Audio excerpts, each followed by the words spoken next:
If somebody's feeling about, hey, I feel overwhelmed with the time and I feel overwhelmed with the number of visits and stuff like that, we go, got it. That makes total sense. Validate it. A lot of my patients feel that way to begin with as well. I want to let you know that there's some flexibility on how we go about this, but there are also some core elements to your care plan that are really crucial for your recovery, particularly if we want to get rid of these headaches as quickly as possible. Let me take you through where we can think about things a little bit differently. And it might be, listen, I know I talked to you about 12 to 18 months to get this corrected. Why don't we just look at the next 4 weeks? Okay.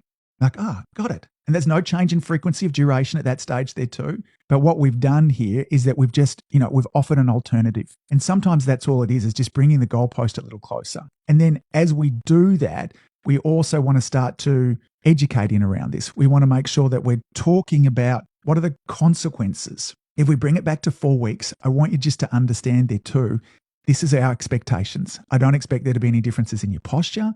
If we were to take an x-ray at that stage, that won't look any different at all. Again, think about kind of braces on the teeth for 4 weeks. They look much the same at that stage. The goal here is really collaboration. And collaboration means that we're making the decision together.